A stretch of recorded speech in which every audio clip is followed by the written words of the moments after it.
Indians, baby.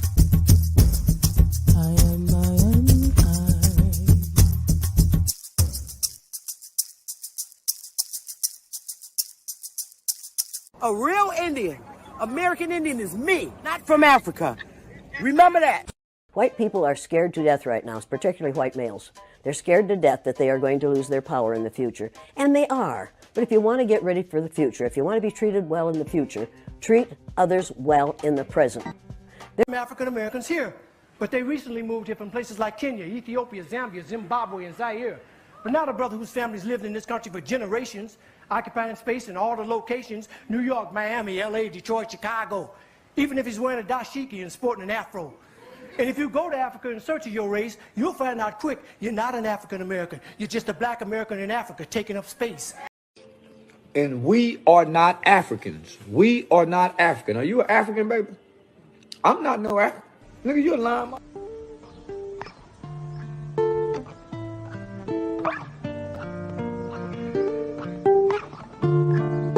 Long live Ag. Yeah. How you saw? These are my memoirs. Light up a cigar, smoke up the memories as I sit and dust them off. Why do people say it's just to piss you off? Ignore them, no call button and then dress too par. Now they can't test the gods, had to defy the odds. It only get tougher back then, we thought times was hard. Told them don't write me off, told them don't type at all. To all the ones that gave up, this a reply to y'all. That wavy haired kid that you knew, been on a tear since. The crowds was lower than the laughter now that I'm here. The praise for staying committed to something they played with. It was always about us, it's never about who's your favorite. Took my insecurities and made my future more secure. The way we moving, it's like we really been here before. The proof is in the progress from the year before. Furthermore, we wanted to further things more. They took another route, so what you think we kings for? No angel ever said, yo, who these wings for? Ain't no champion ever said, who these rings for? So don't question what God doing, who you live for. Start accepting who you are and what you do it for. Doing less, doing more, it's really either or. Meet them halfway when one close, here go another door. Here go your dreams, what you running for? Head full of steam, cause you want it, huh? But it's in your genes, you was born a star. Yeah, damn, we done came far. The blessings soon pay off. I don't get a day off. Feel like the playoffs, they like, when y'all gon' take off? Dale got laid off, now we focused on trademarks. We just making hits after hits, no Adolf. Now they wanna eat off the same plate that I ate off. They really be brainwashed, I sold ain't for trade-offs. Listen to these verses, these are thoughts that I brainstorm. People do me wrong, but nowadays I just pray for them. I've been under pressure, you can't tell cause I stay calm. I need peace and quiet, all I hear is the rain falls. Now all I see is green like my name was Draymond. ISO the brand and you know we gon' rain on. Shout out to the fans from the jump that stayed on. Rolling every hour of the day till the pain gone. Now every time we drop, yeah, they know that is napalm.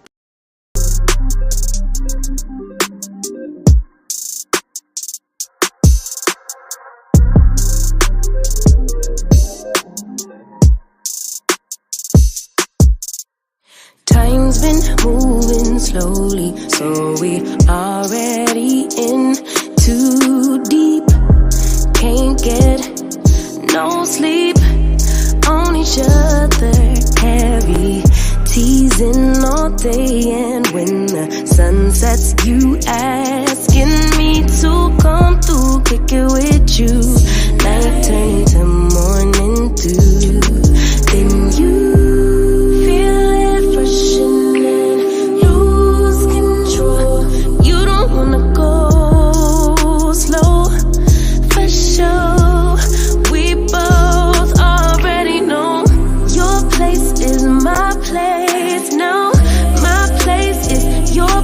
let's face it, baby, you know all the places. My place is your place, my place, your place, my place. Just face it, no one knows my places like you do. Your places like I do.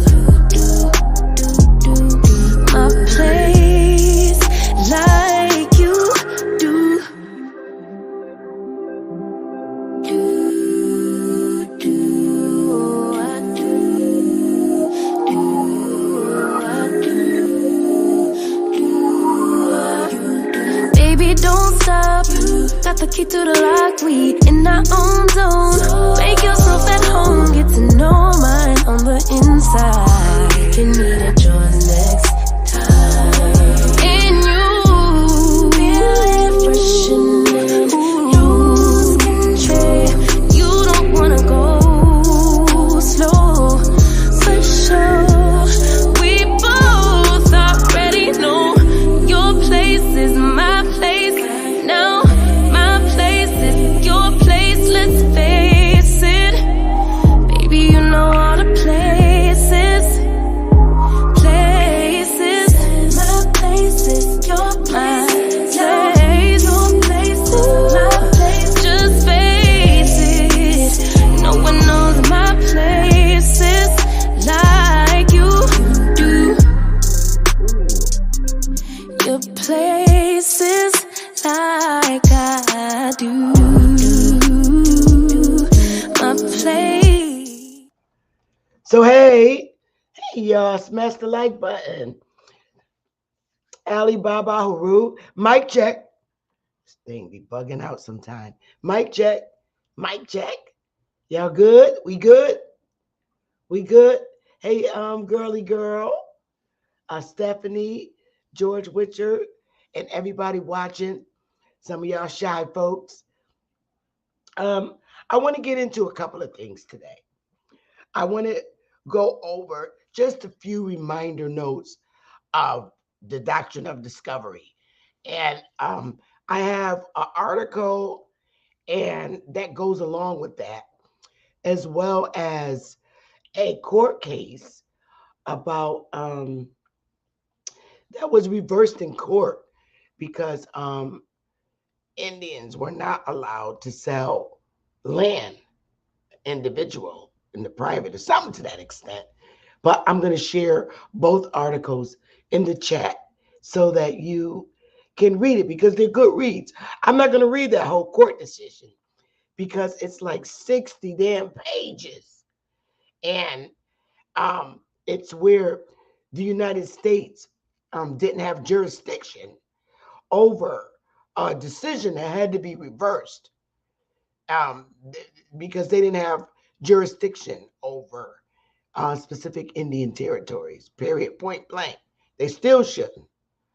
But I just want to talk about how Doctrine of Discovery is literally a crime to all humanity. It is. It's terrible. Look what it's doing in the current countries. My personal opinion, seriously, on some real shit, stay the fuck off people's land. What gives you the right to go on people's continents that people have already been occupying, and you bring your ass over there and then want to take over the whole continent? Hey, Amani, get the hell out of people's lands. Why can't you stay where you came from? I'm sure where you came from, there's plenty of land. But that's the problem that I'm learning from other countries that were inhabited by Aborigines of those continents. They give you a little piece and you want to control the whole fucking continent.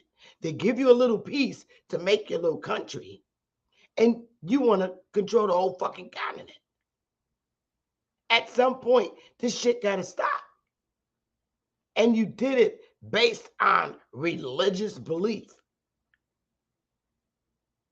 It's not hard to figure out who the fucking devil is. Only a devil will cause wars like this, to this extent. To the point where you need to chop off people's fucking heads. That's crazy to me.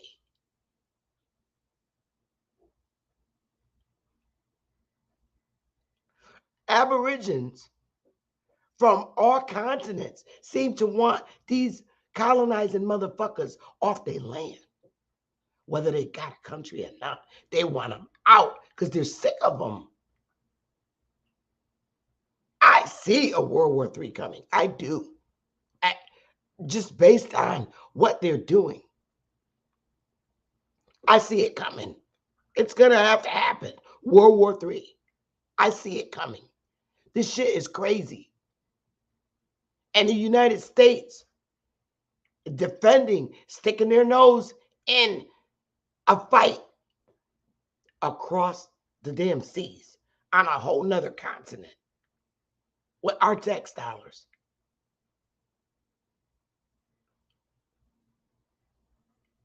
It's terrible. It shows who the bully is. If United States, to me, the way I see it, if United States is sticking their nose in another continent's warring business to assist them or back them up, then you are a bully. You're a bully. You are a bully. I don't like war. When you go and fight in a war in a country that has nothing to do with your ass, you're not representing me for that country. And it needs to be, I'm speaking out for myself because I don't promote war, destroying buildings and people. Get off of people's lands. Where do you colonizers come from? Where do you come from? It's like none of you are in your fucking homes, your own lands where you came from. Where did you come from? You had to come from somewhere. You didn't come from the United States, but you're here. You didn't come from anywhere, but you're there. Where do you people come from? That's the question.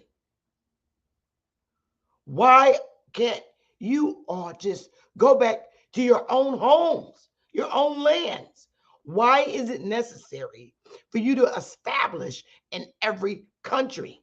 That's greed. It's control. And I really believe that there is a set time for that shit to be over with. You have a set time to be in power for so long, but for so long.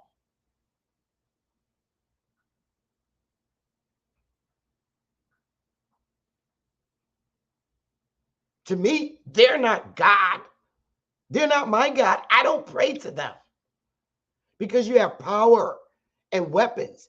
That doesn't make you a God. It makes you a bully.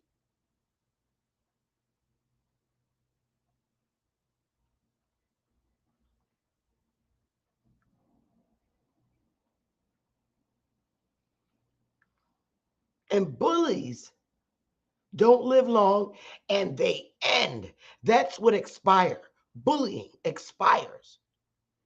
You ever been a kid that's been bullied and you grow up and beat the shit out of the person that's been bullying you for years? That shit is real. The scariest, shyest, saddest kid that get picked on grows up with these big muscles and beat the living fuck out of somebody.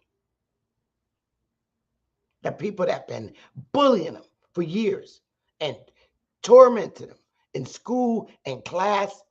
Well, that's what the United States is doing, especially when they join hands with other countries.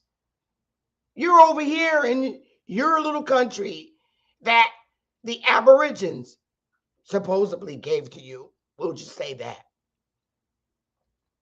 But yet you're stretching arms over in the Middle East to assist in a war to keep colonizers over in that country in power over the original people from the fucking land. That is exactly what happened over here. So that's your goal. This is the government's goal? Don't you know that there's consequences for that? I can't even fucking sleep at night. I couldn't sleep at night knowing that I've made and rendered a decision to go over to help bullies who are not Aboriginal to the country they're in, to help them stay in power over people that are originally of that land.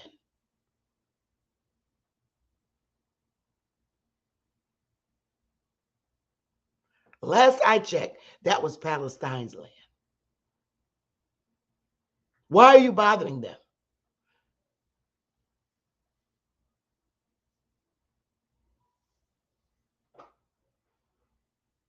As an Aboriginal to America, you're not representing me. I don't want hell and bad luck to come on me for your horrible leadership. I don't. I wanted to revert that and pray it goes back on the people and the culprits that keep doing this around the world. This is why I'm not a Democrat.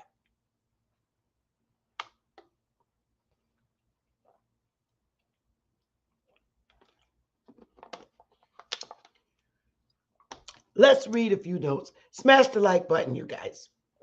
Please. I want to read just some notes that I took just to get you back inclined to Doctrine of Discovery, what it entails. Not that many notes. So, here we go. So, the Doctrine of Discovery refers to a principle in public international law under which, when a nation discovers land, it directly acquires rights on that land. Well, how do you acquire it? This doctrine arose when the European nations discovered non-European lands and therefore acquired special rights such as property and sovereignty rights on those lands. So why can't you go to the European lands that you didn't steal? All the Aborigines all over the world are sick of you. So are you the devil that your very Bible speaks about? Doing the job you're supposed to do until you expire? Last I heard, Satan had a number. It was 6 and it's due to expire. Is that you standing up ready for expiration? Hopefully it is.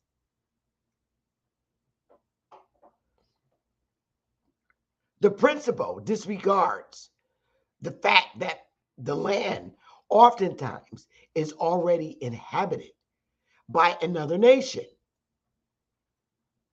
In fact, the doctrine was used in order to legitimize the colonization of lands outside of Europe.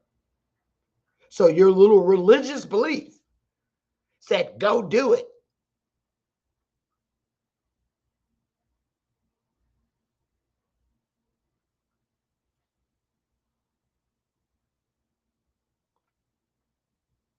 More broadly, the doctrine of discovery can be described as an international law doctrine giving authorization to explorers to claim terra nullius, for example, said inhabited land, in the name of their sovereign when the land was not populated by Christians. So it's Christians in the name of their sovereign when the land was not populated by Christians. So anybody who's not a Christian, you coming for their shit. Because I know the Aborigines to the North American continent were not Christians until y'all got here. There were no Christians here until Europeans and explorers got here. So when you came here, obviously, this was a non-Christian land. Give me a 1, because they're telling you that the lands that they will inhabit are lands that are not populated by Christians. So when you came here, indeed, there were no Christians here. So I hope this is a wake-up call to my people. This was not a Christian land. That's why they came to inhabit it. Understand that. Keep that in mind. Nowadays, the world, as viewed by international law, is considered to be a finite world because no land is open to state population. No terra nullius left. So this question no longer arises today. Oh, yes, the hell it do. However, in 1792, Thomas Jefferson asserted that the doctrine of discovery was international and therefore was applicable to the United States government. So who the fuck was Thomas Jefferson?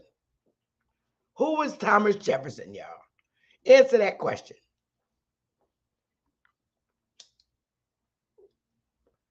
Who was Thomas Jefferson, y'all?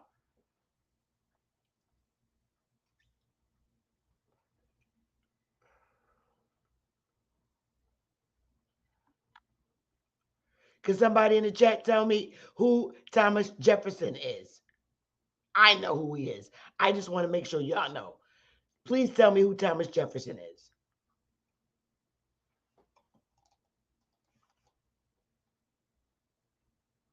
Come on.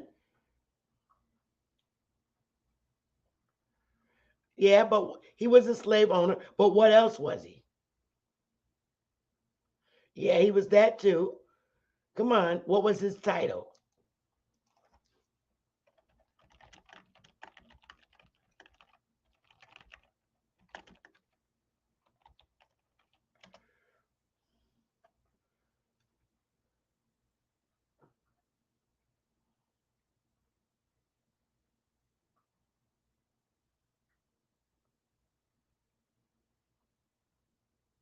He was the Secretary of State.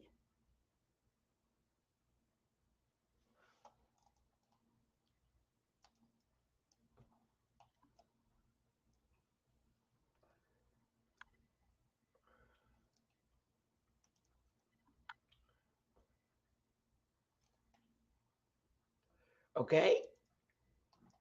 He was the Secretary of State.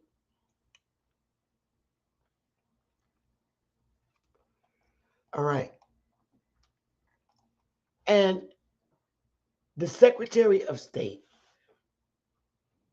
we have them in every state.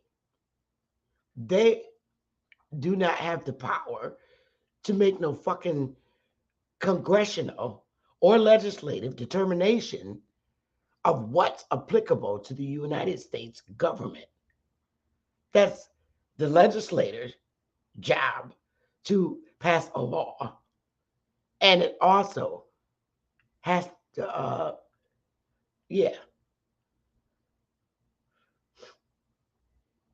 in Congress. So he was straight out of order. Today, the doctrine of discovery is still mentioned in American imperialism in regard to the treatment of indigenous people. That's us. In the Constitution, Indian not taxed. We are aboriginal to the continent.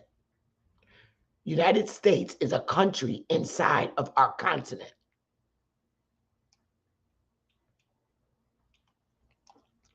For more than 5 centuries, the doctrine of discovery and the international law based upon it have legalized the theft of land, labor, and resources from indigenous peoples across the world and systematically denied their human rights. That's takeover of our continent. See, what I want you to start getting in your head, and every continent, there's a country, okay? The country, I assure you, is not supposed to control the continent. The continent is the indigenous peoples, the inhabitants that were there when you got there. That makes us the Aborigines of the continent. Of the continent of North America. Meanwhile, there's 52 states, and on our continent, that's considered a country. They have been controlling the continent by weapons of mass destruction, including floods, for years. This is why I say that type of evil will expire on all continents across the world. It has to.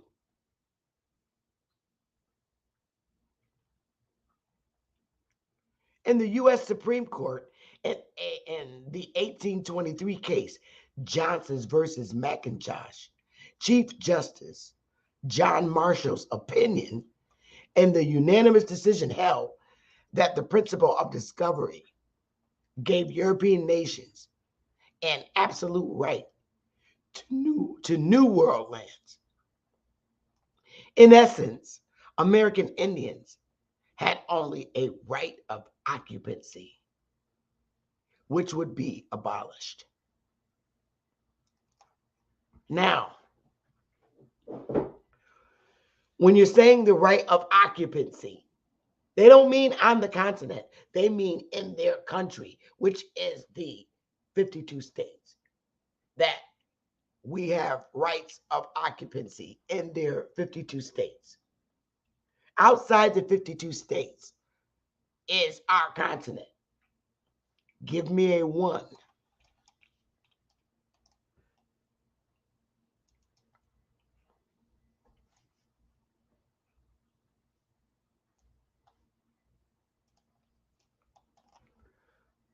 I want to make sure you understand that.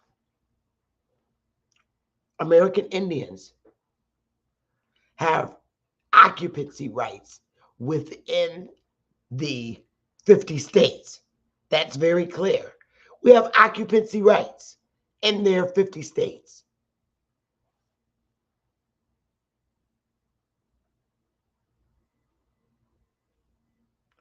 Outside of their 50 states lies our continent that we are aboriginal to. So if we were, say like we expatriated, we would be expatriating out the 50 states, not from the continent. They have no jurisdiction over the continent. However, it's held by bullies, the United States militia, and every fucking thing in the world they've been doing to us, based on a little more than the doctrine of discovery, the doctrine of bullshit. And the reason why, I mean, war Do you understand that? And we're gonna read. Do you understand that in order for the 50 states, aka this government, to do what they did to our ancestors, it was literally convert to Christianity or die. At that point, when that time was going on, that's when we literally lost our natural way of living on our continent. We were to convert to Christianity or die. So now there's thousands and thousands and thousands of Aborigines to the North American continent praying to their God that they brought here, their doctrine, which is the tool that was used to get you to turn your cheek and always forget who you are on this continent. Your grandmother, I'm telling you, my sisters and my brothers, my Aborigines, this continent was non-Christian land. I'm telling you, my brothers and sisters, that they came here and said, convert or die. Convert to Christianity or die. Pray to our God. Learn his ways. Learn his ways. Walk the way our God directs us to walk. You must bow down to the God we're bringing to you. A lot of our people won't see that until they grow into their adult minds and it's brought to their attention. It was meant for you to forget because it was taught to our grannies as little girls in school. When our little grannies was little girls in school, they didn't go to them and say, convert or die. They just brought us these books to teach us Christianity. It's called Sunday school. Now they told our parents, the ones that were already here, convert or die. So we had to hurry up. Now we're in these Christian churches shouting, running around, playing tambourines, hallelujah, hallelujah, crying and stuff. Okay, understand this. Let me tell you something. Why there's so many Christian denominations? Because our people did convert, but the behaviors that they carry, and more specifically, the Baptist church, that's our custom. So the way we prayed to our ancestors, we just do it and say that we're Baptist. I'm Baptist. That's where you get that's why in Baptist churches, understand this, that's how we prayed. And it's true. We just said, let's just get a building, our ancestors. But this has to be brought back to their attention. Our ancestors said, let's just get a building. And they psychologically don't know this. Our ancestors said, let's just get a church. We got to stay alive. We'll still practice our way. So this is why you see the huge separation from a Baptist church versus a Catholic church. Catholic churches don't do like we do in our Baptist church. Our Baptist church is truly how our ancestors worship. We just didn't pray to the God that they brought here. But when you see that, oh Lord, oh, hallelujah, and that is our way that we gave reverence to the Creator and to our ancestors. Yeah, that's why in Christian churches, when the pastor, aka chief, puts his hand on your head and pray and shake you and you fall out, you fall into the spirit of your ancestors, but it's just not taught that way anymore. And the way we dance around in the church when we shout, we dance like that to our ancestors. The way we shout in church, we did not learn that from white Europeans. We did not. Not. They don't exercise that behavior in white Christian churches. They probably do now because, you know, everybody who don't want to be like us. But they still have their own separate. But the dancing around, the folk tale, the way pastor tells the story is how our chiefs talked, but it was more so folk tale.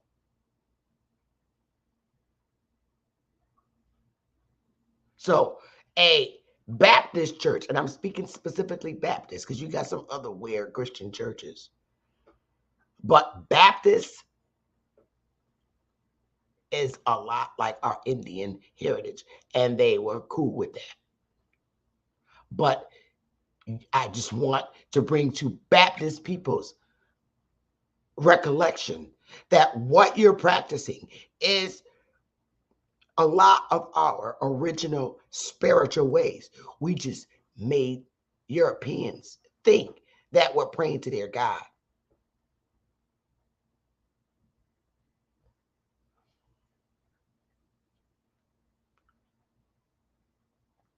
In an effort for them to leave us the fuck alone.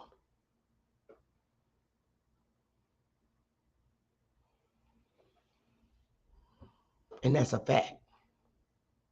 This doctrine of discovery, I'm finding, you know, I was, Ali Bama shared an article with me that really shows that around this world, Aborigines are getting fucking sick of these colonizers and their bullying ways. And they're just willing to fight to death. And I get it. How fucking dare you?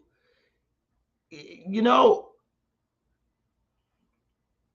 let's read this article about the French court, what the French court ruled. Listen to this shit. Let's get it, y'all. Smash the like button. Tell you about the Aborigines of countries all over the world that look like us. Can you guys see this? Now, these French court rules that native white French do not exist. So we're looking at the French here. Give me a 1.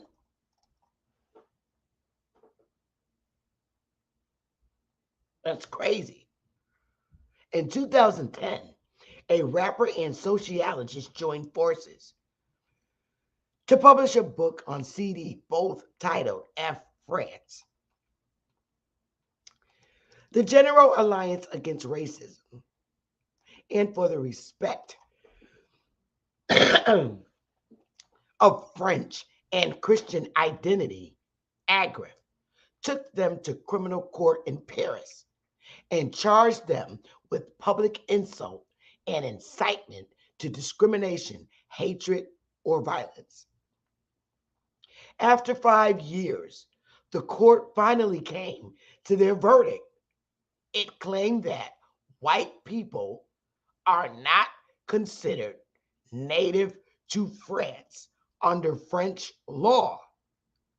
So the two defendants could not be found guilty.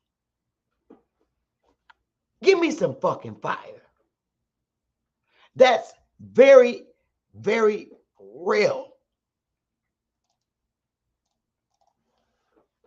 After 5 years, the court finally came to their verdict.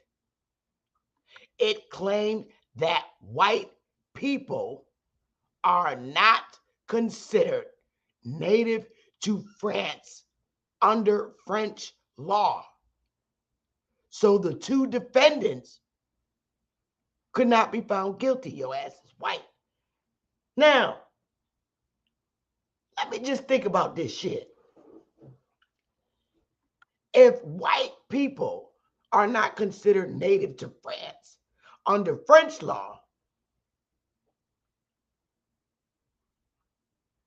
how about white people are not considered native to America under American fucking law? How about that? That sound about right?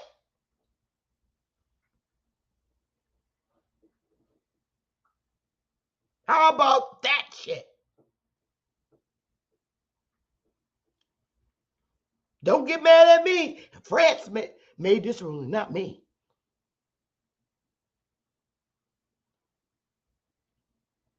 How about they're not native to no fucking law on any land they colonize? So if that's the case, are they from fucking outer space somewhere?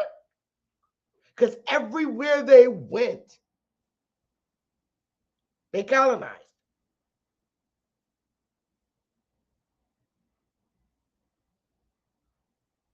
Because how the fuck you become Aboriginal to fucking Indian land? And you're not even native or Aboriginal to the fucking land. And you lied.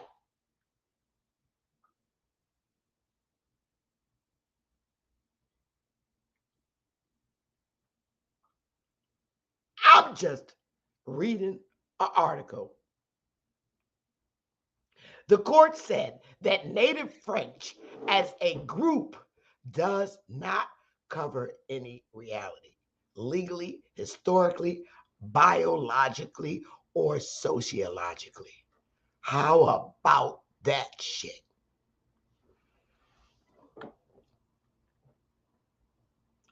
The court said that native French as a group does not cover any reality, legally, historically, biologically, or sociologically.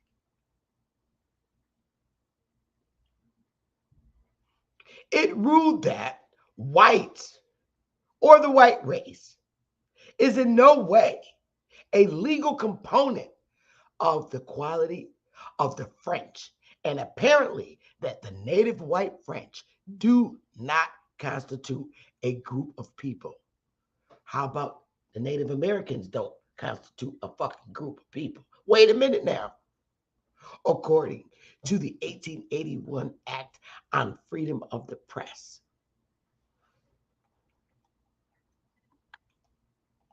Vivian Hatch, an analyst, said that in this trial, we were pushed to consider the concept of anti-white racism and the question as whether the white French represent a group defined by law.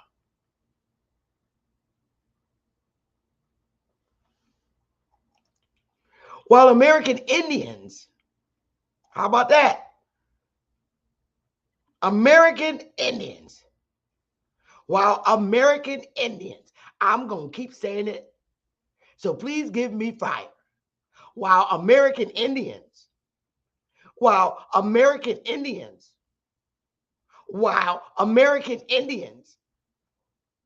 ain't got that button like Cuddy got to repeat. So I'm going to do it my damn self, and I don't mind. While American Indians,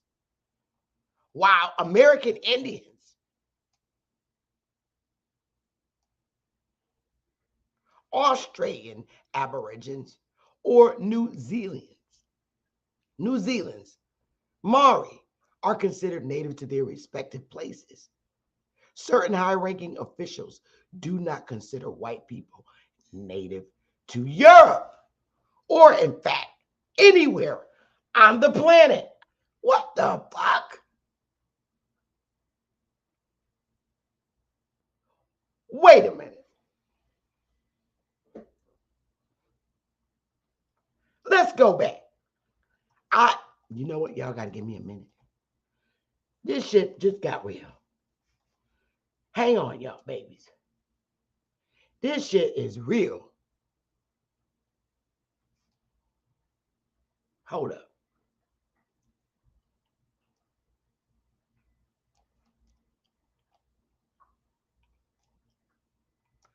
Oh, damn. Why does do this to me? I hate when that happens. All right, there we go. Here we go. We're back to normal. So,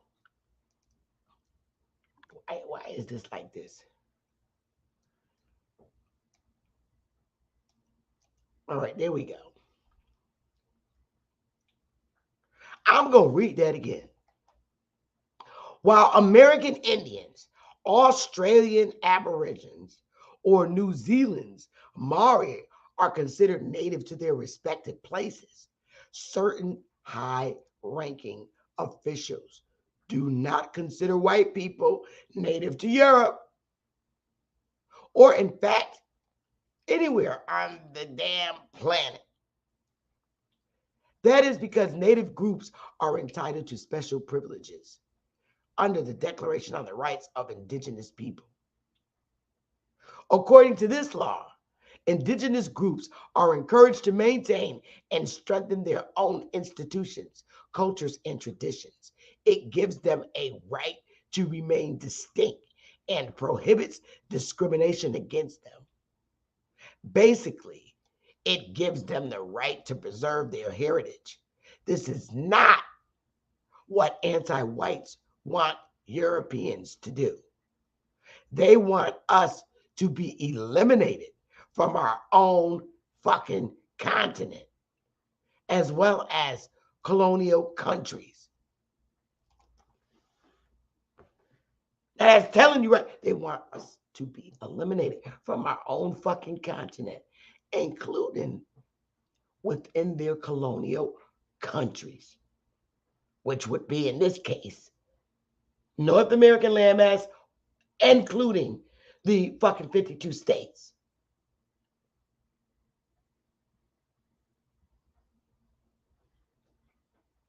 They are trying to carry out this white genocide with mass non-white immigration from the third world with diversity policies, while white areas are singled out and forced to accept.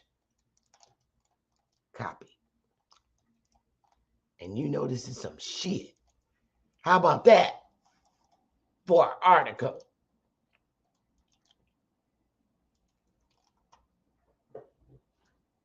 A hot fucking mess. That's the article that was shared to me by Ali Babu. And I want you to have it. It's there. I believe I put the other one in there too. Oh no, I'm getting ready to do that now. So let that sink in. How about that, y'all friends? That's some shit. Smash the like button, y'all loves. I swear, it's a hot mess. But the truth, I'm telling you, is coming out. That's why I said, we ain't got a war and we ain't got to do shit. We ain't got a war. People around the world are hating them and are sick of their descendants. People around the world.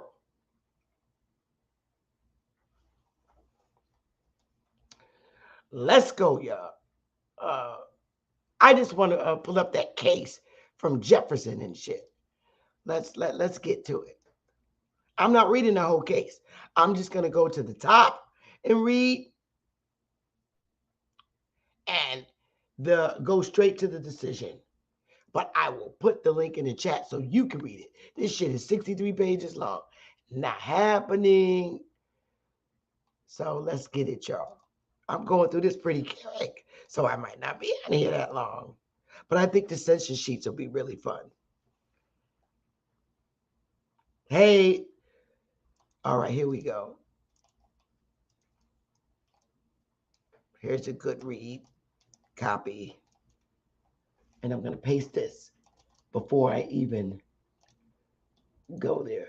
So there's that. So in the case where we talked about Jefferson, or that Johnson's and Graham's case, Lacey versus William McIntosh.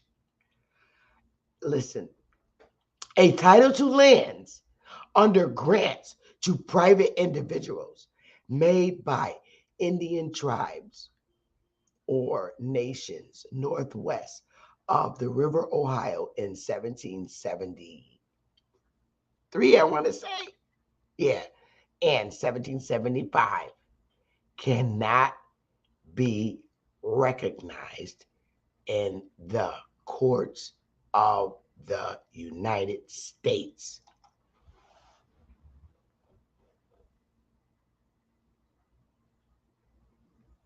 Okay? I'm going to read it again. A title to lands under grants to private individuals made by Indian tribes or nations northwest of the River Ohio in 1773 and 1775 cannot be recognized in the courts of the United States. Error to the District Court of Illinois.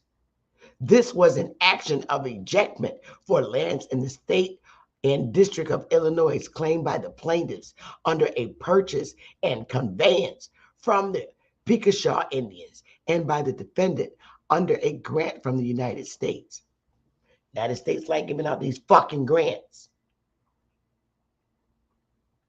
It came up on a case stated upon which there was a judgment below for the defendant. The case stated set out the following facts. First, that on the 23rd day, 1609, James I, King of England, by his letters patent of that date, under the Great Seal of England, did erect, form, and establish Robert, Earl of Salisbury, and others, his associates in the letters patent named, and their successors, into a body, corporate, and politic, by name and style, of the Treasurer and Company of Adventurers and Planters of the City of London for the first colony in Virginia, with perpetual succession and power to make, have, and use a common seal, and did give, grant, and confirm unto this company and their successors, under certain reservations and limitations, in the letters patent express, all the lands, countries, and territories situated, lying, and being in that part of North America called Virginia, from the point of land called Cape or Point Comfort, all along the seacoast to the northward 200 miles, and from the said Cape or Point Comfort all along the seacoast to the southward 200 miles, blah, blah, blah, blah, blah. I'm going to the bottom. I'm not reading all this shit. I'm just going to the answer. That's what I always look for. And here's what it says. Go to the damn last page. I'm not reading that. Y'all can read it. It'll be a nice read for you. Case in the Supreme Court. Let me see.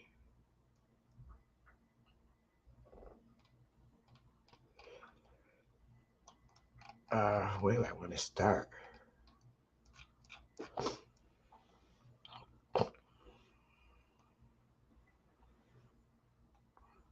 All right. It is obvious. I'll read these last few little excerpts. It is obvious that this transaction can amount to no acknowledgement that the Indian grant could convey a title paramount to that of the crown, or could in itself constitute a complete title. On the contrary, the charter of the crown was considered an indispensable to its completion. It has never been contended that the Indian title amounted to nothing. Their right of possession has never been questioned. The claim of government extends to the complete ultimate title, charged with the right of possession and to the exclusive power of acquiring that right. The object of the crown was to settle the seacoast of America, and when a portion of it was settled without violating the rights of others by persons professing their loyalty and soliciting their royal sanction of an act, the consequences of which were ascertained to be beneficial, it would have been as unwise as ungracious to expel them from their habitations because they had obtained the Indian title otherwise than through the agency of government. The very grant of a charter is an assertion of the title of the crown, and its words convey the same idea.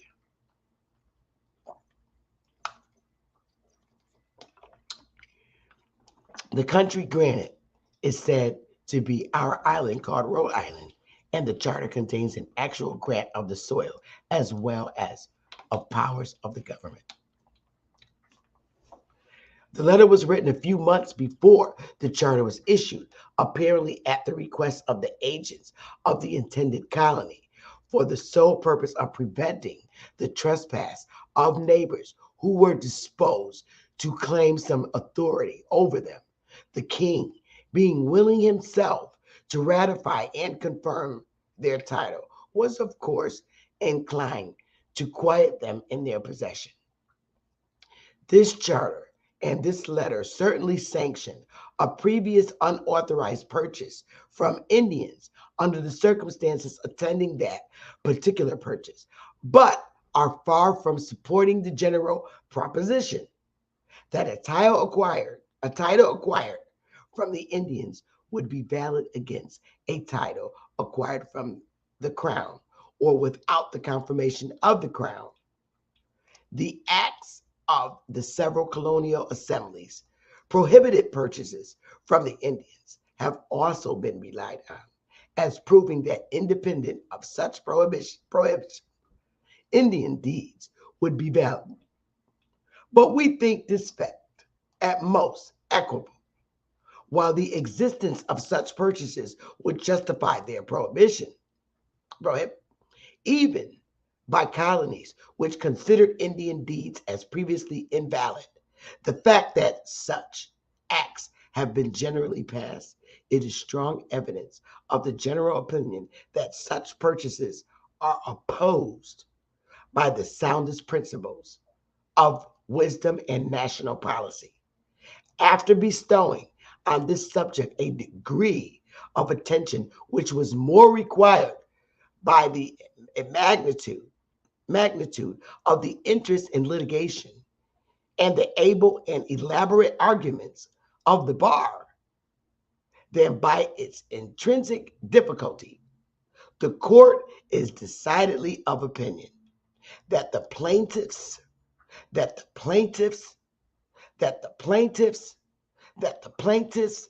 do not exhibit a title which can be sustained in the courts of the United States, and there is no error in the judgment which was rendered against them in the District Court of Illinois. Judgment affirmed with cause. Get your black ass out of here. Fire! How about that? I tell you, y'all, a hot mess. A mess. So, now that you see all the Aborigines appear to be around the world wanting these motherfucking colonizers off their shit. All right? We gave you a country with a few states that you create, and they do this in all countries.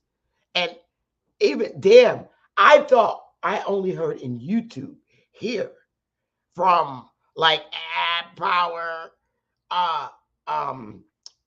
Chief Holiday, Empress Holbert, who else? A1, and a few others, if I left your name out.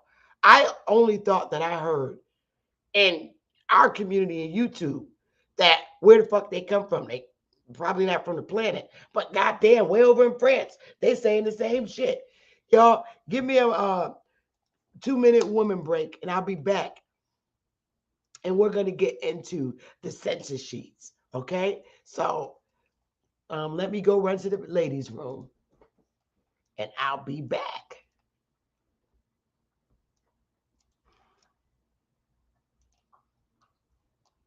And we're going to see our ancestors. You're going to learn how our ancestors talk through the census sheets. All right. Here we go. Just till I come back.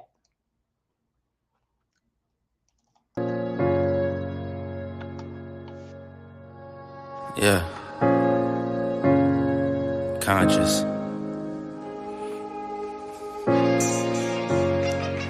Matic. Alright, so far away I come from. I sit and wonder about the times that it made sense. But nowadays I don't worry about what's past tense. My younger days I used to hang around with mad friends. If we just fell out, I don't really know what happened. A lot of people come around and keep you stagnant, distraction. So yeah, don't show them no compassion.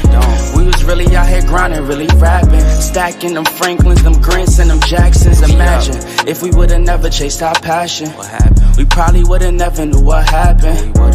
They was all just talk, we showed action. Once they leave, don't you let them back in. Just pack up all their stuff and send them packing. I'm blacking on anybody thinking they could act up with me. This vibe ain't for free, cause where I'm at in life, I'm only focused on me. Note the self, know yourself, focus on your health. They don't wanna help, then fuck it, do it by yourself. Don't give them no excuse to put you on the shelf. If it's me, myself, and I, then it's no one else. Yeah.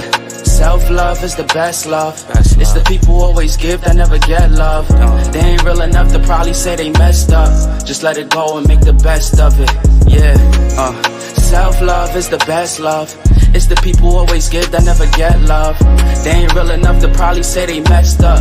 Just let it go and make the best of it. Love yourself. Yeah, practice what you preaching, but clearly they not practicing entitlement and pride. Yeah, those two things they factor in. Spiral out of control just from all the bantering. When they accustomed to talking behind your back with all that chattering. I remove myself before I abuse myself. Talk about self-love, but you gotta do it yourself. Yeah, I won't act too good for no help. We all healing now. Said some things about me that ain't true. How you feeling now? Even now my lowest, they tried to find a way to bring me down. Big y'all up for years, ain't talking just the brand or the sound. I don't throw things around, I do it from the heart proud. Mama just wanna see her sunshine, removing them dark clouds.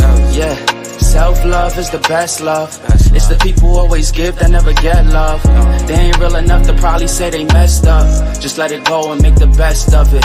Yeah, self-love is the best love. It's the people who always give that never get love. They ain't real enough to probably say they messed up. Just let it go and make the best of it. Love yourself.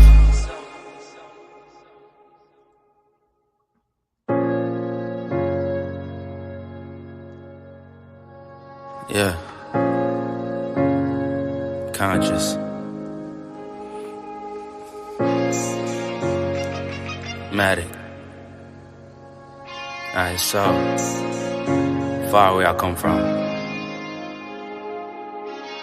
I sit and wonder about the times that it made sense. But nowadays I don't worry about what's past tense. My younger days. All right, y'all. So let's go. All right, y'all ready? So I want you, smash the like button, y'all. I want you to, I want to go through a census sheet. I only need to go through one because now you can have fun with them and start feeling comfortable. Because they hit a lot of shit from you because they don't want you to know your shit is, a lot of your records are with the Indian tribes or they took them or whatever, but we get their asses real good. You know, some of it's in the local town still too.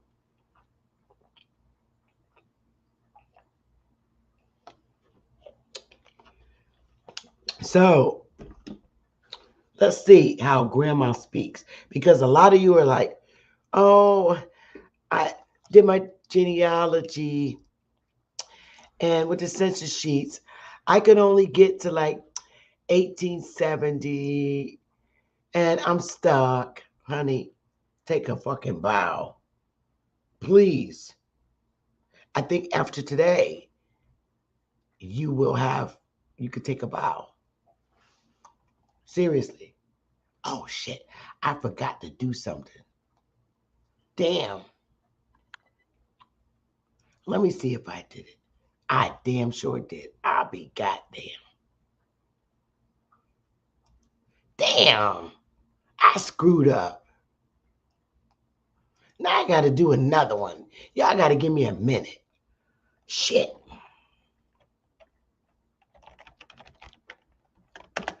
Um,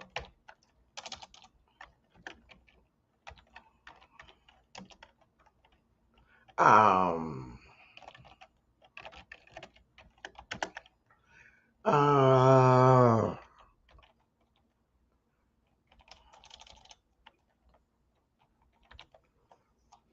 oh, God. I can't believe I did this.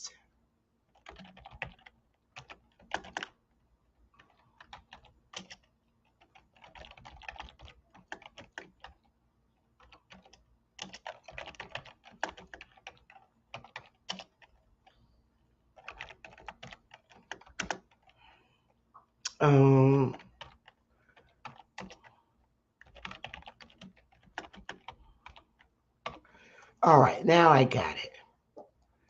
Now let me just make it a little bigger. Okay, that's big enough.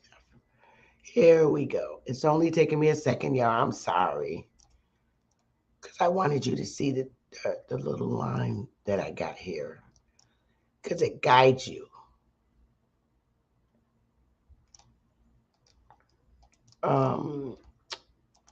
I can't believe I did that shit. All right.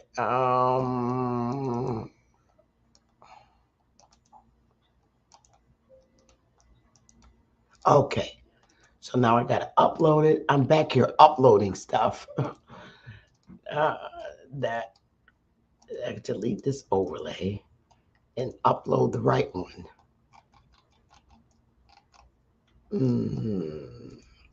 All right. Where are you? There you are. Cool. All right. So now let's look at the census.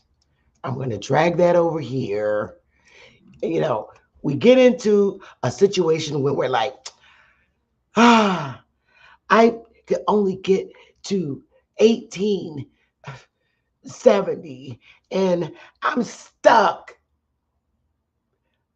Let's let the ancestors speak, because I want you to really understand and see things for what they are. These assholes was not good at all. They put their own selves in hot water. So let's get to a census. I picked Molly Gibby Jackson. No, what was her name?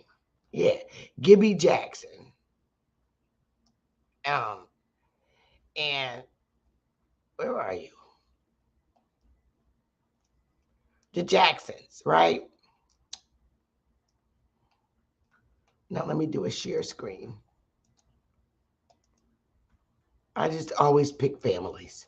So you're like, this is an 1880 census, okay? So you're like, I'm stuck. I can't find no more of my family after 1880. Man, listen. Here's where I want you to take a bow at. Because don't ever go by their title up here. You see the gray? That gray title up here? Give me a 1 if you see these gray headers, column headers. You see the gray? That's Ancestry's bullshit. Never go by that. You pull this damn census sheet down. That's the real title. Across the top here. You see that? That drop down fools the shit out of you. And all of us, a lot of people that look at this shit do not go by Ancestry's header, built-in header. You go by this header. All right? So, let's go down to the Jacksons. Molly Jackson. All right? And her husband, oh God, Charles Jackson. These are black folk. Now, y'all got to get your pens, because I'm going to tell you where you're not stuck at. You're not stuck. This is the 1880 census.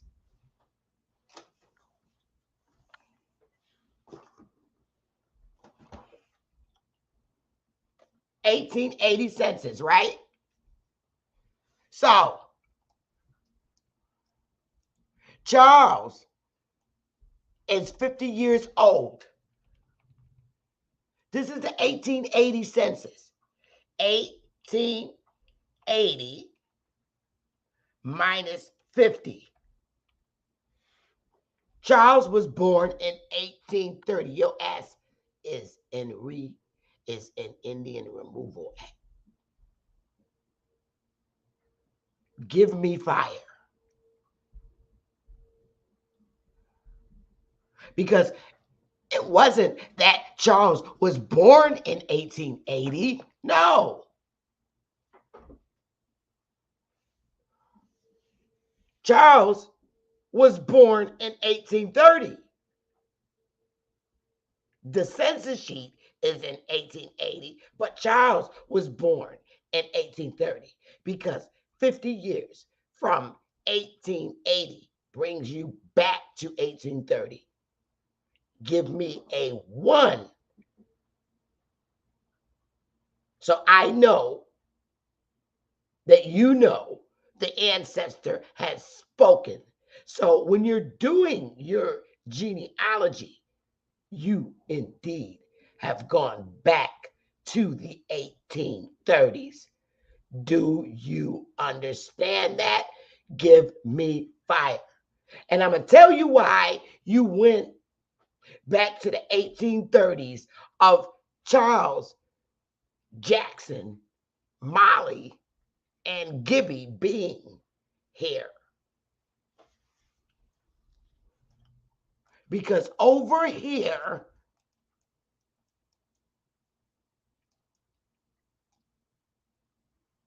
he was born in South Carolina. His daddy. Now, his daddy, if he was born in South Carolina in 1830, what year do you think his daddy was born in South Carolina too? So if he was born in 1830, a generation back is between 15 and 20 years. So you could subtract that.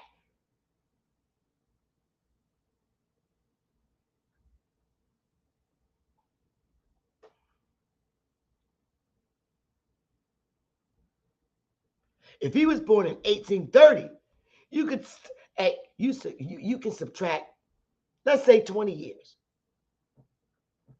That puts his daddy born in 1810. Somewhere around there. And his mama was born in Virginia. You could put her in 1810 too. So you have went back before Indian Removal Act on your genealogy. Don't freaking play with me. It is confirmed on this federal document that your family was here prior to the goddamn Civil War, prior to slavery, prior to Civil War, prior to the Indian Removal Act. That's your proof. So when I tell you, you get upset. You see how that works? You see how that works? Understand this. Do not get angry. I don't want you getting frustrated because you got to go look over in the Cayenne. Oh, where was his daddy born? I ain't going to give you their name, but you know their mama and daddy was born in South Carolina and Virginia. And you can take a generation off because they ain't get pregnant when they was 12, maybe not, but I doubt it. So you can rest assured to take off 15 to 20 years from, that's how that worked. Because Mr. Jackson was born in 1830. So slash off tops 15 to 20 years from 1830. That's about how old their parents is. Understand, your family been here. And look, you might find a 1870 census, a 1860 census. And guess what that take you? Because you're going to go look over in the Cayenne and you're going to go take off a generation because he confirmed with the federal government that his mama was born here and his daddy was born there. That's the end of ancestors speaking from the motherfucking census sheets. Checkmate. I'm going to open the panel and I would love to come and just hear about what you see. It could be either the census sheet, it could be the French article, it could be the Doctrine of Discovery. I would like to just hear your side. Y'all been hearing me yap for a whole hour and a half, and I would truly love to hear from you. So I'm going to put the link in the chat and play music until somebody pops their butt up here. But I just want to again shout out and thank Ali Bouman for that article. I know he'd be busy sometime, but I'm going to put the link in the chat now. Let me see. And I'm going to pin it to the top. Copy. And paste. There's the link. Let's hear some music for a little bit until you shy folks get your butts up here. I would love to have you up here. Let's get some fire to that goddamn census sheet. How the ancestors talk. You got to know this. Don't play with me. All you colonizers, go back to your damn planets. All right, y'all. I'll wait for y'all to come up.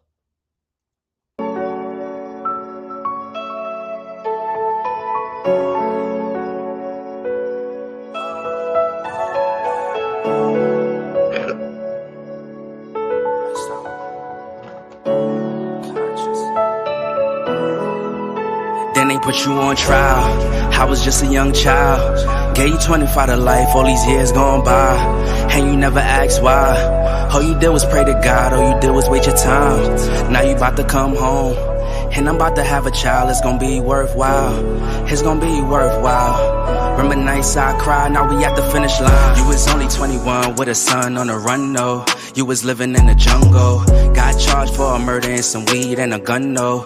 You was moving like Rumbo. Did your time like a champ, never rumble. You was on the wrong path, you was young, though. You ain't never let it break you, stay humble. We see the light at the end of the tunnel. I see the fire and the pain in my mama's eyes. I was just a little boy, I always wondered why. Cause you couldn't help raise me by her side. I was taught to speak the truth and never tell a lie. But I know you wasn't capable of homicide. You was just a real nigga, always down the ride. I thank God that he gave you a second time. You got caught up in the field, but you still alive. For the fam, yeah, I know you never jeopardized. All the time that you did it only made you wise. Collect call 30 seconds, yeah, I love you. Learned a lot of life lessons from my uncles. This a letter to my pops up top, and it's still fuck cops. I don't eat pork chops, no. So we got the city on lock, it's going down, young jock, yeah. Then they put you on trial. I was just a young child. Gave you 25 to life, all these years gone by. and you never asked why. All you did was pray to God, all you did was waste your time. Now you about to come home, and I'm about to have a child. It's gonna be worthwhile, it's gonna be worthwhile. Remember nights I cried, now we at the finish line. All these trials, tribulation, all these trials, situations. Oh wow, what happened to Isness? That was coming. I don't know what happened. She fell off. Maybe she lost internet connection. Hey now.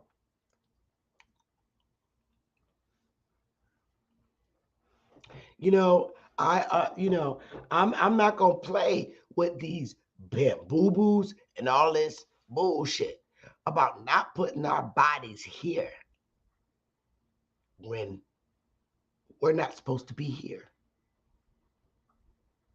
So if Miss Jackson was born, Mr. and Mr. Jackson, he was born in 18. Oh, she's having trouble with her internet. Oh, if Mr. Jackson was born in 1830, I mean, come on. And then you slice off 20 years because he told the census taker, my daddy and mama was born in South Carolina. So his daddy not only was he born here in 1830, but his daddy and mama was born on this landmass 20 years before that. So you didn't get his family from Africa in no fucking 1800s. Oh no, you didn't, because they was born on this land. They was here. I'm telling y'all, Negro Indians, the ancestors talking, and they talking at the speed of a light. Hey, love, how are you? Your mic is muted, sweetie. Hey, there you go. Hey, Sister Betsy, how are you? Hi. Hey, can you hear What's me? going on? Yeah, I hear you real good, nice and clear. Oh, okay. Well, I have a question about the court case that you brought up. Was that saying that it was illegal for the colonizer to purchase the land in the territory? Can you Well, clarify Indians, that it was law. document? Yeah, that's why I put it in the chat. Did you get a copy? Because you can look that I up. did Back see it. during those days. Okay. Yeah, back during those days, only the chief could sell the land. The individual Indians could not sell land to colonizers or any foreigners. Okay. They could not. That was tribal law. They could not do it. And yeah, because I'm sorry. Go ahead, sweetheart. well, I saw later, unless it took them about 100 years or maybe 75 years or so, they petitioned the government to allow them to purchase land if the Indians granted them a lease. And they were saying the Indians granted us a lease and they're not occupying the land because we're great, we're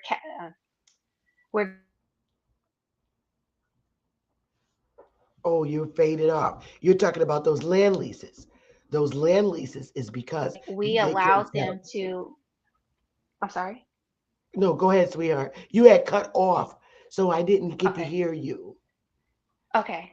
It looks like it's saying that we let them just lease the land to put their animals on it, and they went to the government saying that we weren't using the land and they have a right to the land, and that's how Correct. it began.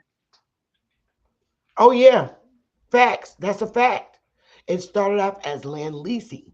The government land leased to them. They leased it because if a particular Indian was not in the area, they occupied a particular area. The government would in turn lease, give them like 99-year leases, and they'll renew again after 99 years. Keep renewing. Now, what it turned out to be is because if they built a structure on the land, then it becomes that they own the structure but not the land. So a lot of people across the Americas own the structures but not the land. They have like 99 land lease, and the land lease can be as little as $10 to $100 a month. But I believe that's incorporated into someone's mortgage note, where that land lease amount goes to the actual owner of the land. Wow. Yeah. Yeah. Oh yeah. That still exists today. A lot of people that you think own land that are not Aboriginals have land leases that they pay. They own the structure. Like they'll put a big ass building on it. They'll own the building, but they don't own the land. And then they pass laws where specific structures are attached to the land. Like, all right, you can put that shit up there, but you can't leave with it. It becomes an attachment to the land. So, oh yeah, it gets funky, real funky. Wow. Real estate law is a you know what. Yeah. You're right. So when they're talking about minimal rights, that is kind of going into uh the land ownership. That's like another way Oh, of saying you don't own the land.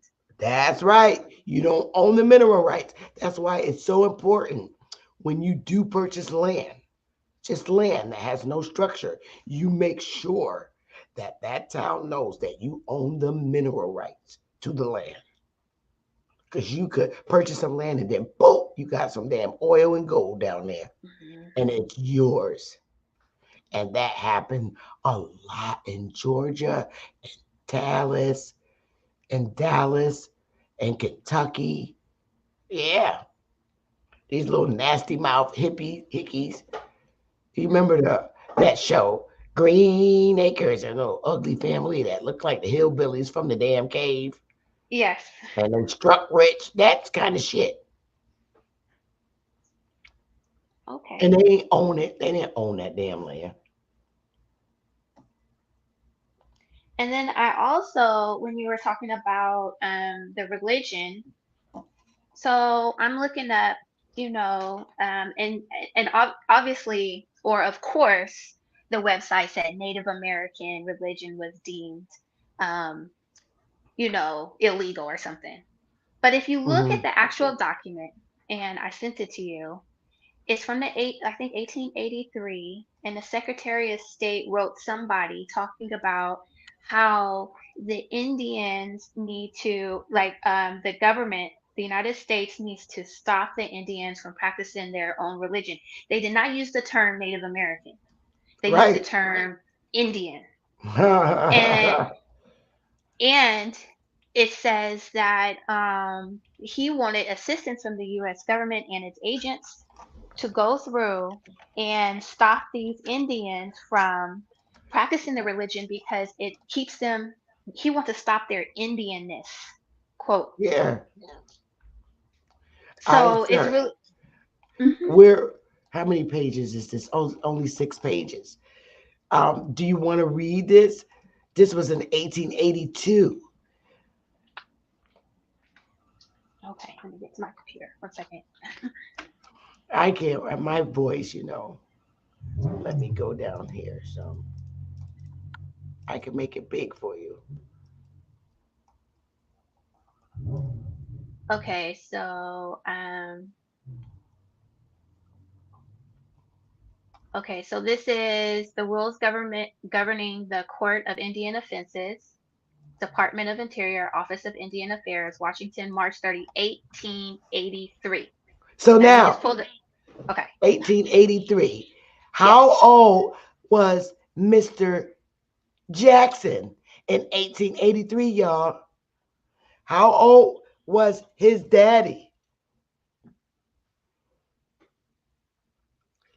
How Mr. Jackson was like 50 something years old, and his daddy was like 70 or 80. Wait, was that the 18? Was that the 1880 census? Yeah. Okay. So All I'm right. just, but go ahead, baby. I just want people to get that in their head so that they're not frustrated when they're seeing a census sheet. When you get an 1800 census sheet, take a damn bow. Do your math, make your subtraction. Because just because it's the 1880 census doesn't mean the ancestor on it is uh, born in 1880. Hell no, not no head of household. So take that wisdom and um, communication from the ancestors. And don't forget to subtract his mama and daddy because they got proof that they were born in South Carolina. Okay, honey, go ahead. I'm sorry. Okay. So then it says your special attention is directed to the following copy of Department Letter. I don't know what VIZ is. And then it says Department of Interior, Washington, December 2nd, 1882. Uh-huh. Okay. Okay. So sir, I desire to call your attention to what I regard as a great hindrance to the civilization of the Indians, VIZ.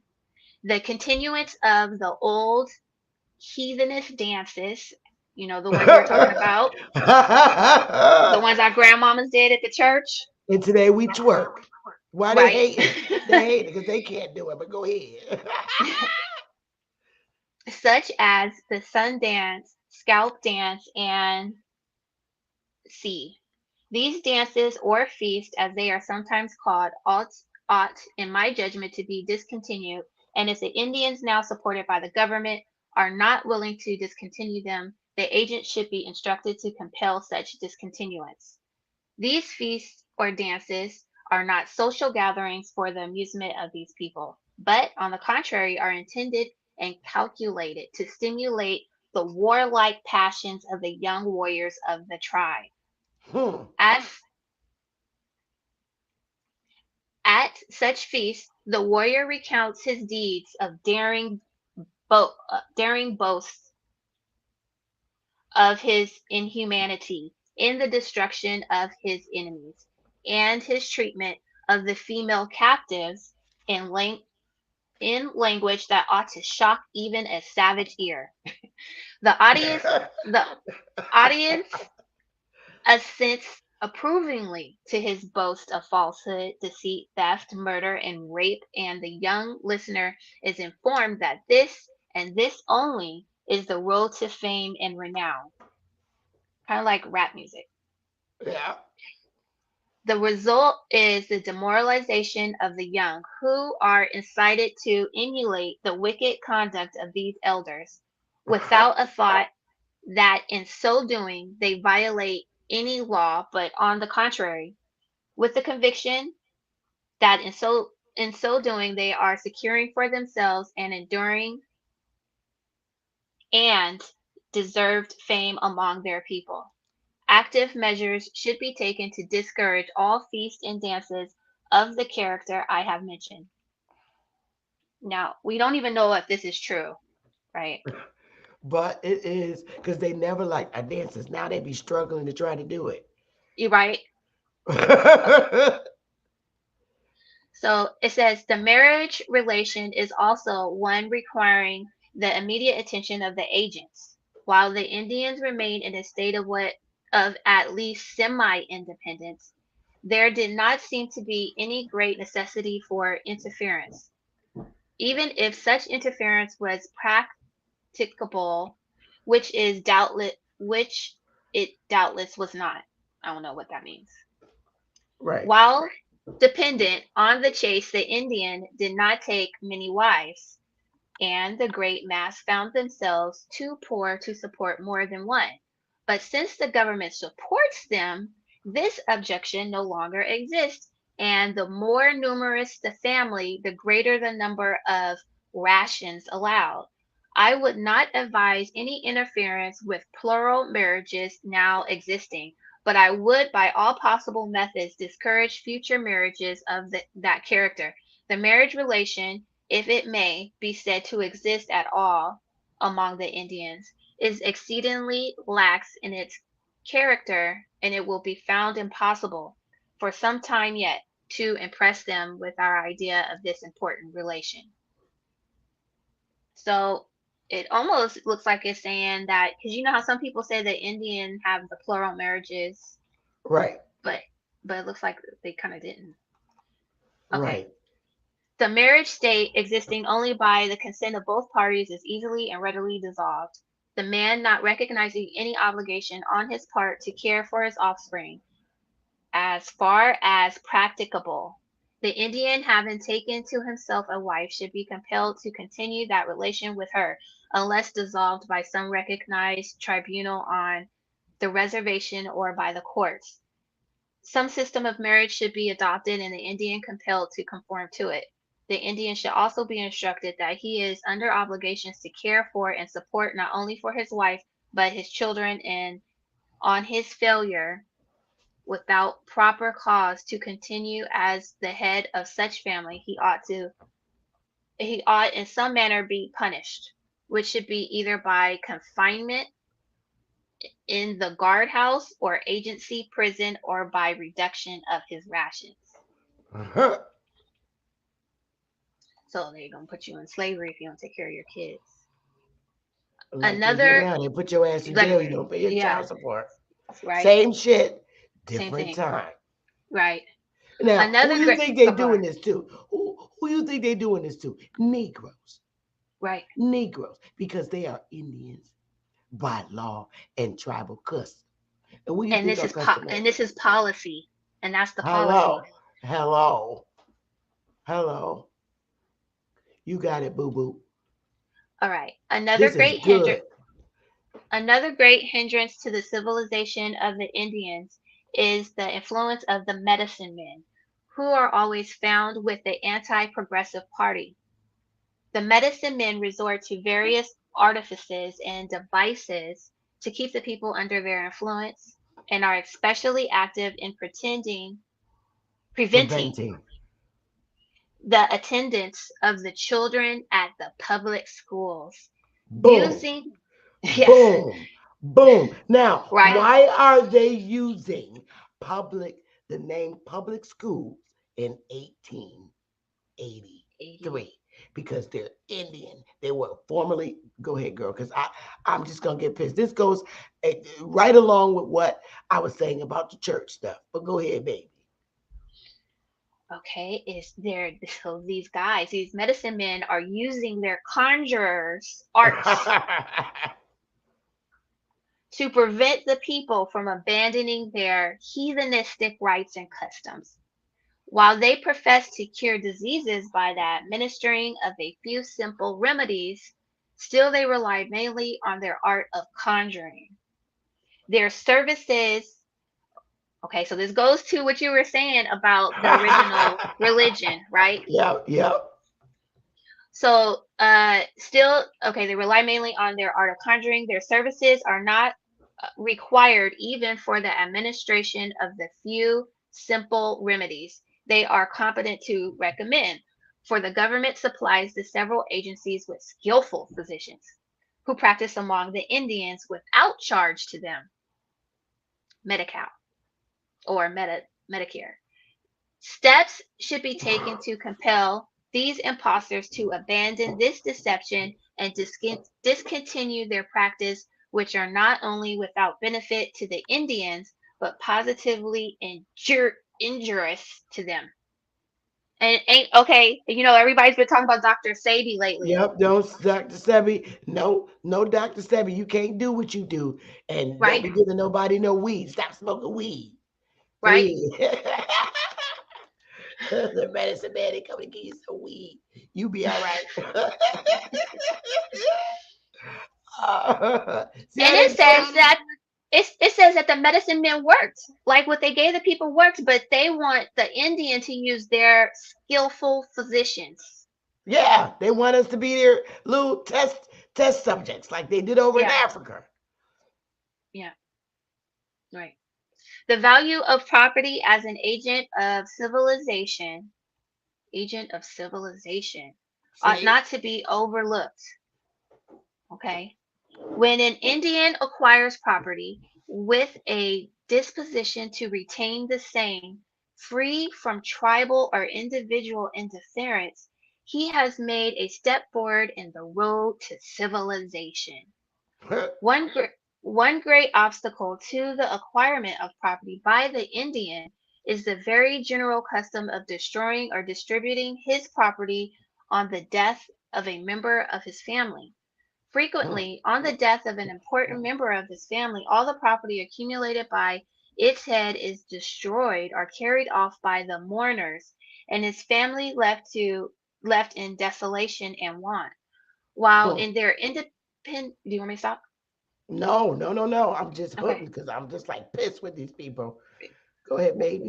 While in their independent state, but little inconvenience was felt in such a case, an account of the general community of interest in property. In their present condition, not only real inconvenience is felt, but disastrous consequences follow. I am informed by reliable authority that frequently the head of a family, finding himself thus stripped of his property, becomes discouraged and makes no further attempt to become a property owner. Fear of being considered mean and attachment to the dead frequently prevents the owner from interfering to save his property while it is being destroyed in his presence and contrary to his wishes. I don't know what that means. It will be yeah, it will be extremely difficult to accomplish much towards to the civilization of the Indians while these adverse influences are allowed to exist. The government having attempted to support the Indians until such time as they shall become self-supporting. The interest of the government as well as that of the Indians demands that every possible effort should be made to induce them to become self-supporting at as early a day as possible. I therefore suggest whether it is not practical to formulate certain rules for the government of the Indians on the reservations that shall restrict and ultimately abolish the practices I have mentioned. I am not ignorant of the difficulties that will be encountered in this effort, yet I believe in all the tribes there will be found many Indians who will aid the government in its efforts to abolish rights and customs so injurious to the Indians and so contrary to the civilization that they earnestly desire. Boom. Um. Okay. We'll let them read. Okay. I'm sorry. Did you want to read more, or you? No. I don't. I don't want to read more. But is that Right. talking about slavery? Well, yeah. Some of it. We owned our own families, sweetheart. We worked on our own lands. You got to remember that. We were head of our households, but they were trying to civilize the behavior even on the reservations. And everything that you're saying has a lot to do with the conversion process. They did not like the way we worshiped, and they still don't. White people do not like how Baptist churches are run. They think that we're wild and we foolish, especially back in the 70s. Remember when somebody get up in the church and run around and stuff? Right. They didn't like our behavior. They said that was evil. Yeah, they said that's evil. That's the devil talking through tongues and yeah. They didn't like it. See, that's why I said Baptist is the one of the main Christian religions that really, really was not trying to move away from how we ordinarily act and worship as a people. And that's true. So they said, we'll pretend that we bring it together, but we're going to do what we're going to do. And Baptists are still that way today. And the only sad part is a lot of our people today, but hopefully when they watch the segment, they be like, damn, she's right. That's the only thing they're missing from our Baptist churches is the headdress and the fact that you the damn Indian. And that's from the 1800s. And it's telling you about public schools. So you know the public schools are the Indian schools because that was by treaty. They agreed that they would provide us, basic education. And that's all public schools have ever been about was the bare minimum basic education. So that article was so on point. That's how the ancestors work. You brought an article to coincide with the very topic that I'm speaking on, and happened to be religion. And they really hated the way we acted. They didn't like the way we danced and stuff. They hated it because, number one, especially when our men do it, because it scares them. It's some warlike shit. They're like, oh, they're scared. They're literally scared. And I can just imagine, like, back during those days, what our men doing, it probably was scary. Our men generally have a fierce countenance. Look at them. They do. Our men maintain that, and they can't help it. And to see men dancing and jumping around, they're scared. You don't know if they're going to attack. But we always did a war dance. We had the war cry. The women did the war cry, and the men, before you knew you were going to war. And it was a scary thing to hear because you didn't know which way them damn Indians was coming. And the wars we had were so graphic because we were cutting heads off. We would cut people's heads off in wars and bring them to other chiefs. We were just a fierce people, just like what the Palestinians is doing. It's like all the niggas all over the world. They like, I'll cut your damn head off. Right. And look at the French. I'm like, God damn, look at all these French. They look like they got my color. They telling the colonizers, get the hell up out of here. And you came from another planet. I've never seen a court document decision come out and say they're from another planet in their opinions. That's like so hilarious for me. So and the thing is, they tell us that those darker Frenchmen are African, just like they do with us. Right, because they want the land. Yeah. Isn't there something? Yeah. So now today we learned Doctrine of Discovery. We learned some good old Indian law. We learned some law from United States courts saying they didn't have jurisdiction over Indian land in like the 1700s or whatever year that is. I shared all the documents. And we learned how the census sheet speaks a little bit further than the actual year of the census sheet. Grandma and grandpa ain't playing. They're not playing. Yep. So now going forward, when you're doing your genealogy and you get the 1880 and 1870, 60 census, don't forget grandma across the Cayam, where she was born, whether it be Alabama or Mississippi, you take off that what do you call it? Generation. Say, oh, I got an 1850 census. Oh,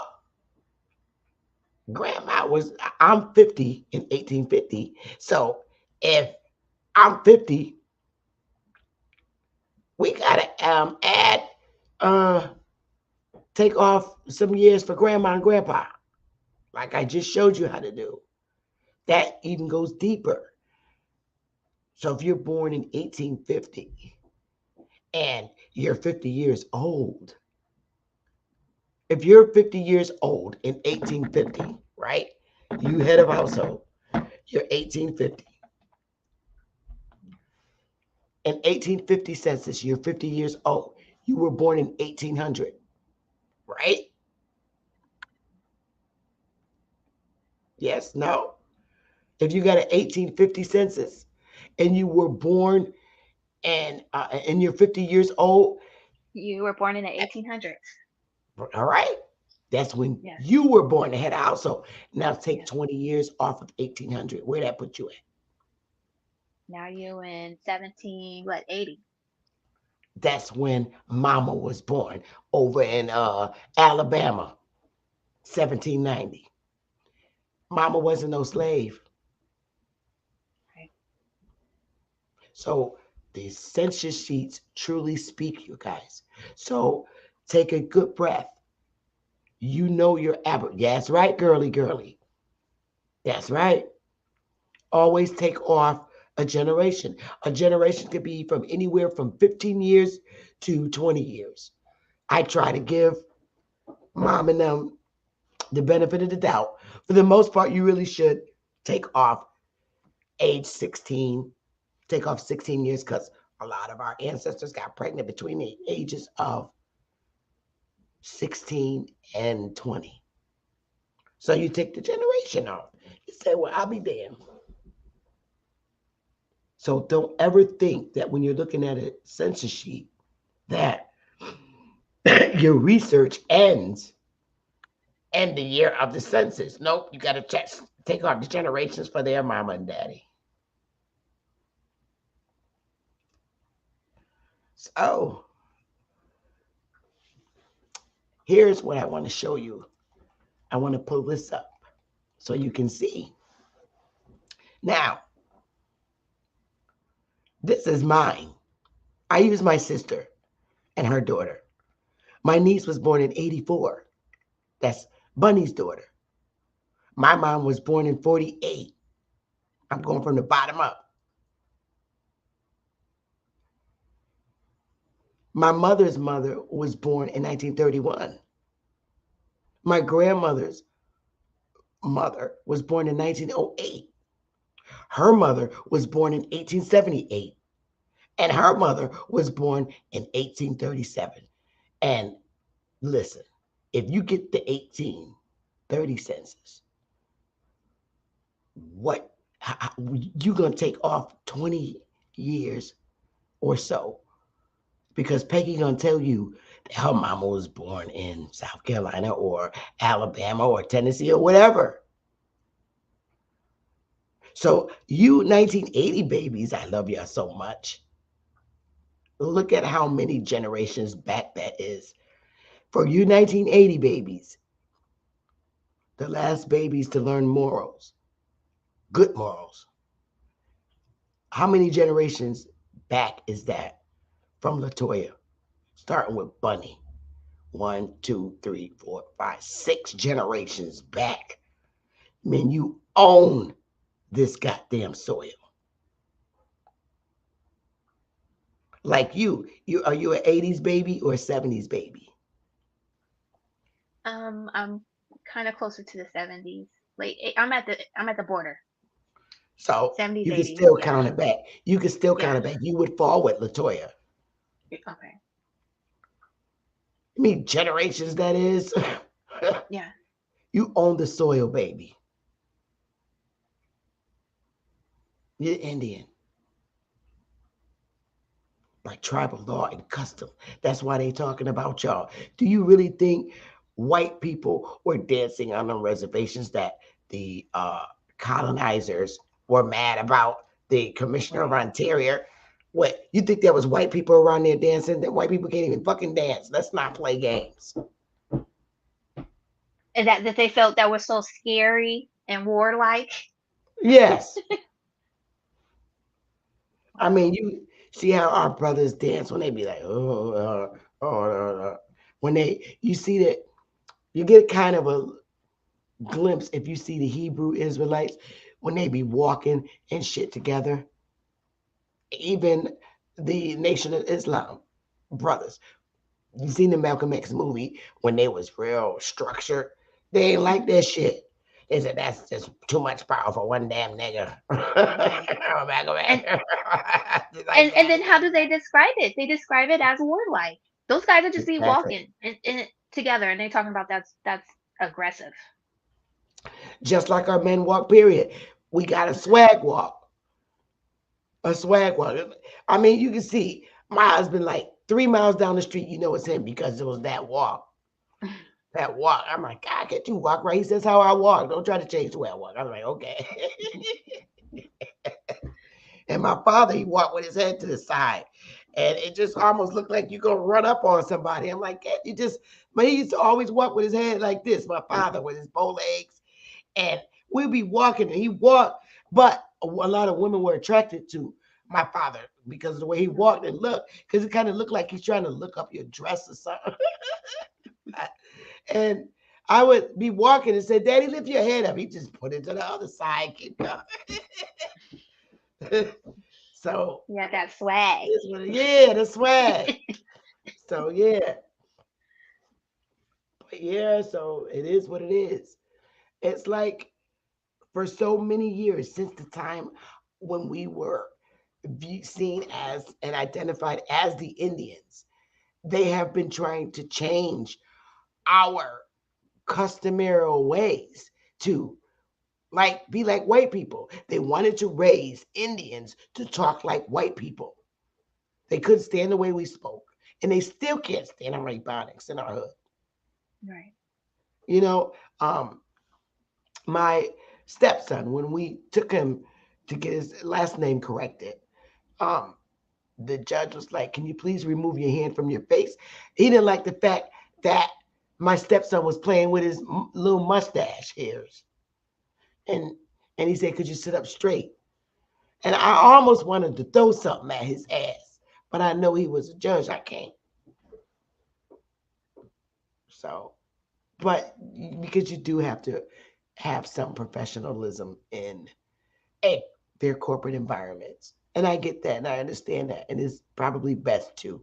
But you're trying to come on that reservation and tell them how they should be acting. And you only have one wife. But customarily, the Indians only wanted one wife. Right. For They the said most part. that it said that customarily Indians wanted one wife, but since the government went in there, somehow they start picking up multiple women. Yeah. And so I don't know what that was about. Like they do today. I'm like, Right. I'll tell you, sorry, I don't know whose law it is, whether it's mine or theirs, but I am not sharing no Negroes. Right. I'm right there with you. I am very selfish. If I got it, rep, if I got to share you, you can keep your ass stepping. Over there. What I don't know won't hurt me, but when I find Right. out, I'm punching you in the face. I'm not touching the women. I never do that because you knew you had a woman, so you're getting punched in the face, and Right. I'm leaving. I'm not sharing nobody. There's too much shit going on out here for me to share. Wait. And it's not the woman's fault. It's the guy who opened up this relationship. I'm not going to do nothing to the woman because it's not her fault. You need to control your dick. You want us to control our coochies? Control your wee-wees. Because if I find out, and I'm not going to look because you look for trouble. I don't go looking. If I find out, I'm just going to punch you in the face and we finish. We don't move on, right? I got you. Punch you in the face. You're going to have a little smushed up nose like this. But yeah, I guess I'm, and since you're so inspirational, you're so sweet. And these are the type of dialogues that I like to have. I don't think if there's any questions, any closing statements, I do want to get out of here. Okay. Well, you enjoy your day. Thank you so much for having me on your panel.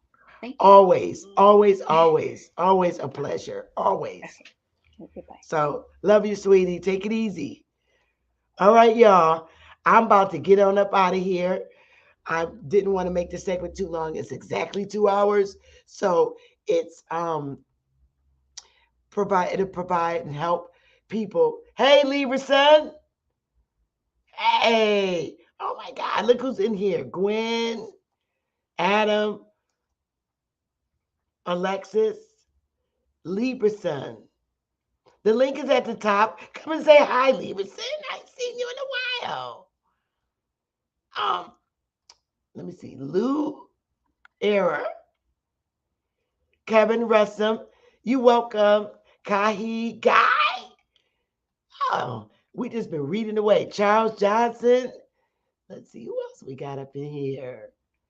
Girly 72. D Movie Stream. I don't remember that, but welcome. A1. Choctaw, Montana. Corey McGill, Shauna Dark L, Charles Clark. Wow, just missing a whole bunch of people. Enos, shout out, y'all. Let me see. Who else we got up here? T. Cortez, Con Wolf, David, Yitta. Oh boy, we got some folks up in here today. Already seen the instance. Nate.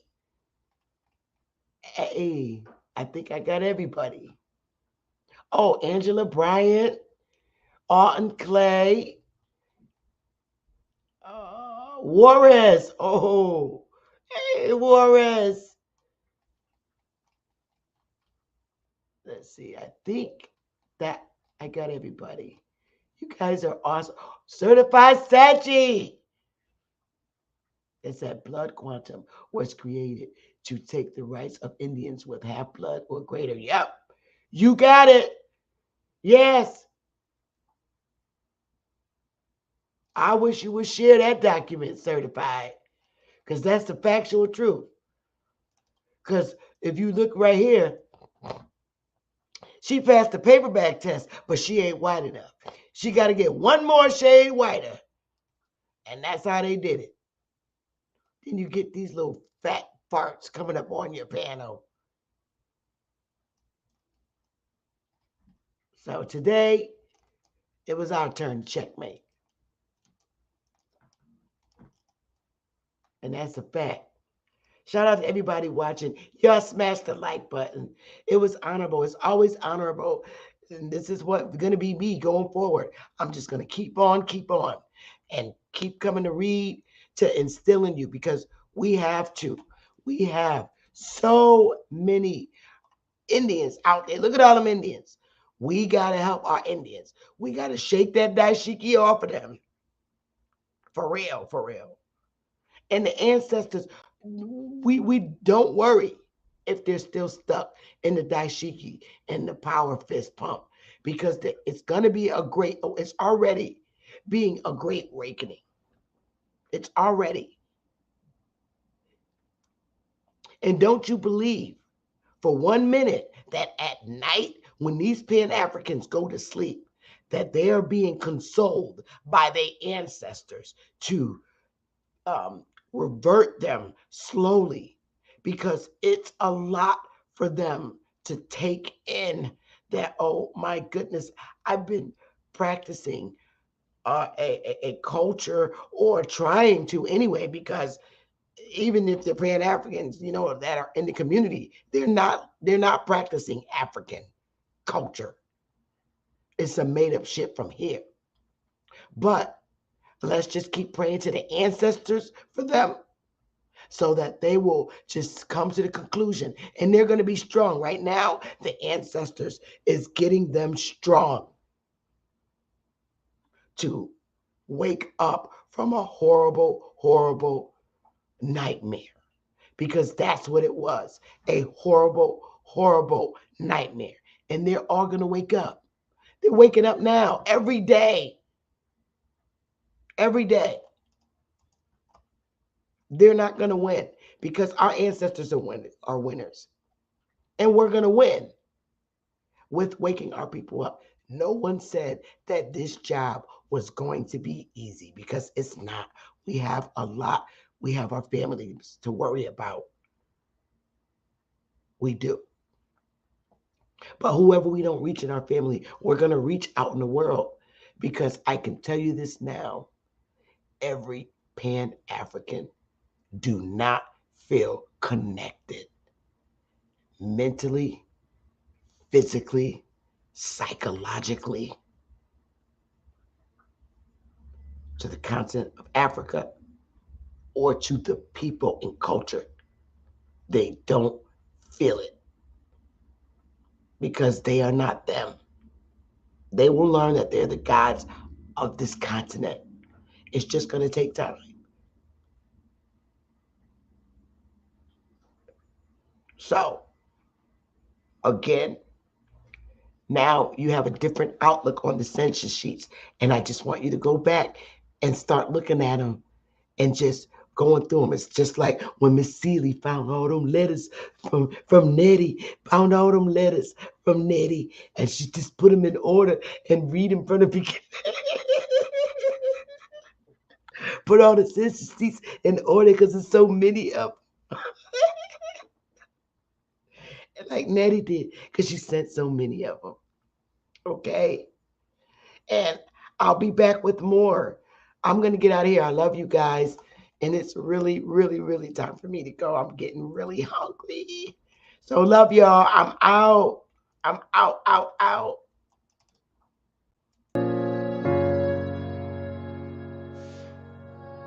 Yeah. Conscious. Matic. Alright, so far away I come from. I sit and wonder about the times that it made sense, but nowadays I don't worry about what's past tense. My younger days I used to hang around with mad friends. If we just fell out, I don't really know what happened. A lot of people come around and keep you stagnant, distraction. So you don't show them no compassion. We was really out here grinding, really rapping, stacking them Franklins, them Grants, and them Jacksons. Imagine if we would've never chased our passion. We probably would've never knew what happened. They was all just talk, we showed action. Once they leave, don't you let them back in. Just pack up all their stuff and send them packing. I'm blacking on anybody thinking they could act up with me. This vibe ain't for free, cause where I'm at in life, I'm only focused on me. Note the self, know yourself, focus on your health. They don't wanna help, then fuck it, do it by yourself. Don't give them no excuse to put you on the shelf. If it's me, myself, and I, then it's no one else. Yeah. Self-love is the best love. It's the people who always give that never get love. They ain't real enough to probably say they messed up. Just let it go and make the best of it. Yeah, self-love is the best love. It's the people who always give that never get love. They ain't real enough.